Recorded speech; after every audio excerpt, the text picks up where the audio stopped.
Olá, hoje eu prometi que não gravaria, daria folga para você, mas não resisti. Aconteceu coisa importante demais para eu desistir, né? É, Ontem eu fiz um vídeo chamado Bolsonaro está certo, não vá para a rua. É. Continuo mantendo. Não tem nada a ver com o número de pessoas que foi para a rua, não tem nada a ver com a legitimidade da manifestação. A manifestação é legítima. O povo tem todo o direito de ir à rua, se manifestar a favor ou contra qualquer pessoa, qualquer governo, qualquer instituição. Não existe instituição democrática mais forte, maior do que o povo, e a Constituição, que é uma legião, consagra isso, até a Constituição. Todo o poder emana do povo e em seu nome é exercido. Bom, Bolsonaro estava certo ontem, não está certo hoje. Fazer o que ele fez, ir para manifestantes, estender a mão, estando em espera para verificar se realmente ele, que viajou com 5 já constatados, já tem 5 do voo dele para os Estados Unidos, constatados como contaminados. No mínimo, ele comprometeu essas pessoas e todas as pessoas com as quais essas pessoas que ele cumprimentou tiveram contato. Então eu vou começar cobrando por ele. Ele já disse que era uma febrezinha, depois reconheceu com máscara na cara, ao lado do ministro Mandetta, que é um ministro muito competente, e graças a Deus nós estamos sob o guarda-chuva dele, que era algo preocupante, já pediu que o povo não fosse à rua, agora hoje, diante do povo, também não era, né? Não era uma manifestação, e eu disse que era um risco que ele corria, ele cometeu esse erro. Hoje, resta ao Bolsonaro corrigir esse erro, assumindo de vez o que o Trump, o ídolo dele, de muita gente que se corresponde conosco aqui, fez lá nos Estados Unidos. Primeiro, o Trump também tentou evitar a contaminação eleitoral, e olha que a eleição do Trump é esse ano, hein? E terminou tendo que ceder à realidade, proibiu todos os voos, menos do Reino Unido, da Europa, para os Estados Unidos. Agora a American Airlines acaba de proibir voos para o Brasil, né? E o Trump tem tomado medidas mostrando que agora, parece que agora, ele resolveu assumir a responsabilidade de chefe de Estado e tentar, com todos os meios possíveis, evitar a celeridade da contaminação do coronavírus. O que o presidente tem que fazer é muito simples. Recomendar que todos fiquem em casa e fazer o que fez no Rio de Janeiro, o que fez no Ceará, tropas federais e da Guarda Nacional patrulhando ruas para dissolver aglomerações. Se você pensa que isso é uma medida arbitrária, imagine o seguinte: diante dessa ameaça toda, que tirou muita gente da rua, os cariocas encheram a praia, os fiéis encheram a missa do Padre Marcelo. E, aonde eu saiba que tem um bar, tem gente reunida, todas as baladas, muita gente. É um desafio do cidadão, não à ordem constituída, ao Congresso e ao Poder Judiciário, mas um desafio do cidadão à saúde, ao vírus. Bom, mas o Bolsonaro não é o único que tem responsabilidade disso, não. Vejo que estão escondidos os poderosos e cheios de empáfia presidentes da Câmara e do Senado, Rodrigo Maia e Davi Alcolumbre, do DEM, de Onyx Lorenzoni, que foi chefe da Casa Civil, hoje é ministro da Cidadania do Bolsonaro. Nada disseram, nada fizeram de útil e tem uma grave missão a cumprir. A situação é gravíssima, o Brasil corre o risco de não ter condições de atender aos números dos atingidos pela pandemia e eles estão lá discutindo verbas de emendas para parlamentares, prefeitos e governadores na eleição. Cessa já essa discussão, faz o orçamento do jeito que é tradicional fazer e usa o maior número de verbas possível, inclusive do fundo partidário e do fundo eleitoral, para combater o coronavírus, que é uma ameaça real, latente e que precisa ser combatida. Senão, são aquilo que eu venho dizendo aqui, traidores do povo, que eles não representam. O poder legislativo não representa no Brasil o povo. E eu quero também saber o que dizem o centrão e a esquerda desse risco que nós temos de ser contaminados pelo coronavírus. Eu vou contar para eles que risco é que é. Hoje de manhã, muito cedo, a Isabel me chamou a atenção para o fato da médica Esther Sabino, pesquisadora do Instituto de Medicina Tropical da Faculdade de Medicina da USP, de que, conforme ela disse ao UOL, acreditar que o pico no Brasil do novo coronavírus ocorrerá entre abril e maio. Esther ficou conhecida recentemente por liderar o grupo que sequenciou o vírus em apenas 48 horas depois da confirmação do primeiro caso brasileiro da doença. Aí, quem é que tem mais autoridade para lidar sobre o vírus? A Esther ou o Bolsonaro, ou o Rodrigo Maia, ou o Columbre, hein? Ou eu? Eu estou aqui citando a Esther. E tem mais. Não foi só isso, não.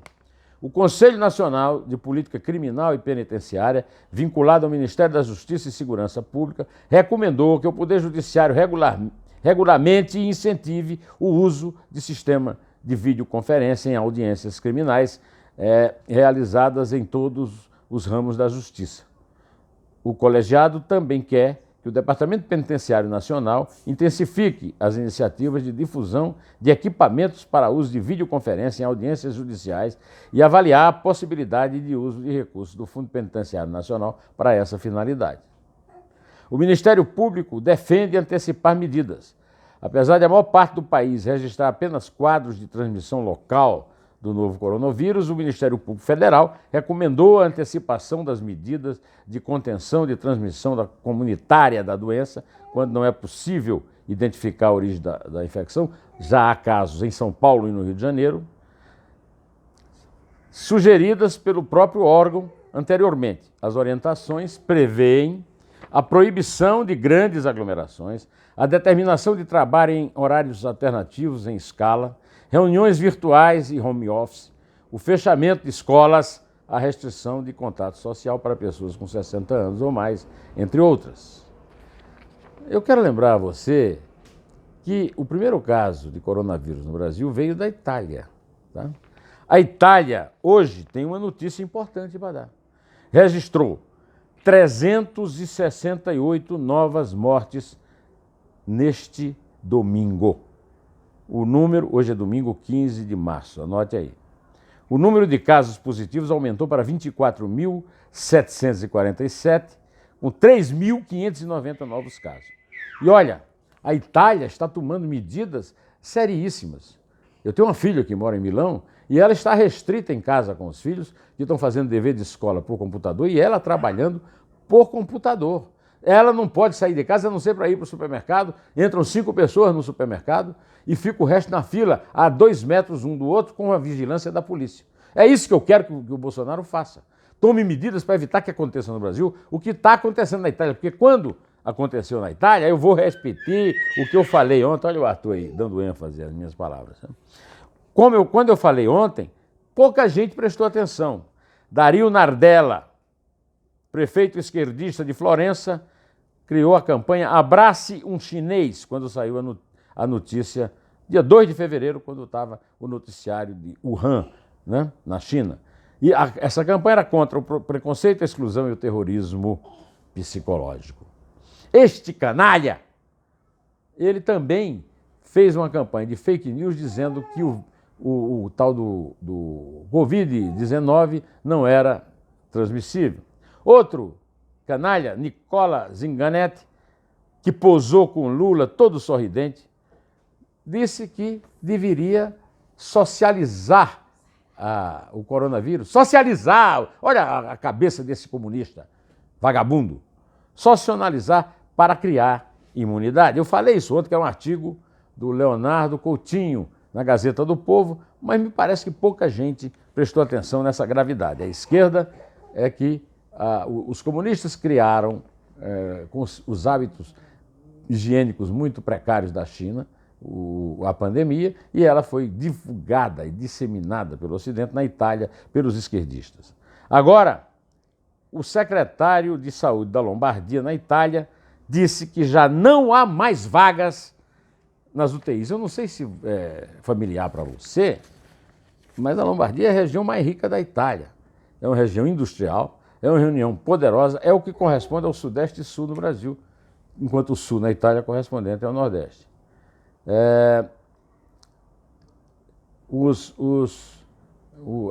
Essa notícia lá da Lombardia me assusta, porque minha filha mora em Milão, Milão fica na Lombardia, mas mais ainda por nós aqui, porque está longe o nosso sistema de saúde, nosso sistema público de saúde, está longe, muito longe do sistema de Milão e da Lombardia. O Vaticano anunciou neste domingo que todas as celebrações litúrgicas da Semana Santa serão celebradas neste ano na Praça de São Pedro, sem a presença de fiéis.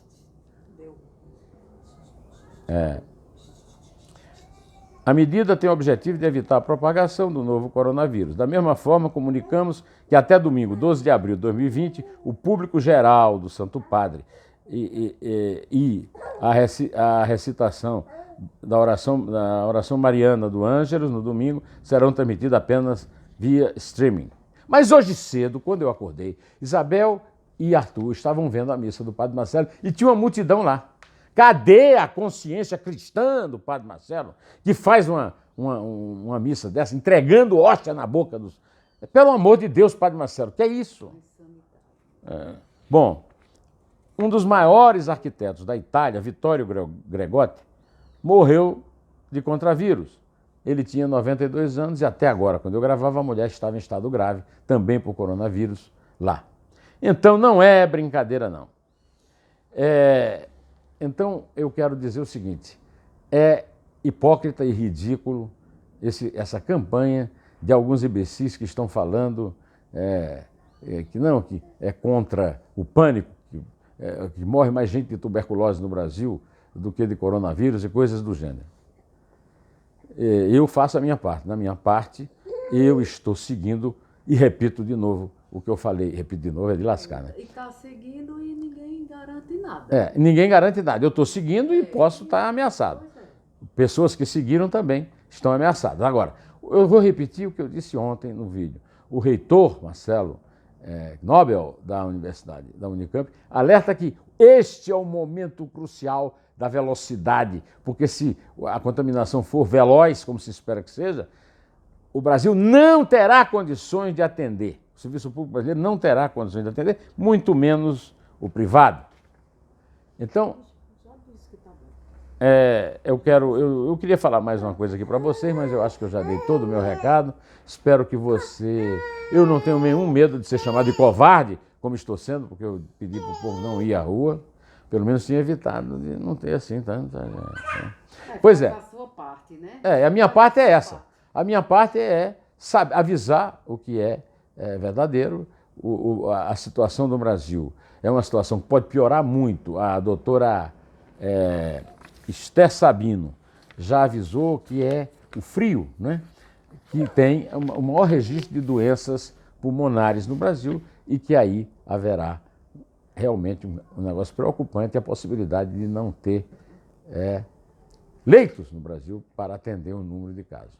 Não me venham dizer que a Itália é longe, que a Espanha é longe. A Espanha hoje decretou recolhimento total em casa, fechamento de fronteiras. A Alemanha fechou a fronteira com a França. E por aí afora, o mundo todo está tomando providência, e principalmente o Trump, que o Bolsonaro foi visitar lá e ainda pode ter inoculado lá o tal do Weingarten, pode ter inoculado o presidente dos Estados Unidos com o vírus. Pois é, principalmente o Trump já tomou juízo. Quando é que as nossas autoridades, Bolsonaro, Maia, Alcolumbre, tomarão juízo? E as outras, e a esquerda, e o centrão, etc. Bom, eu estou fazendo minha parte. Quem quiser que brigue comigo, que me chame de covarde, é o que eu sei. Fazer a minha vida inteira eu fiz isso e depois nós conversamos. Direto ao assunto, em pé, e só a verdade nos salvará.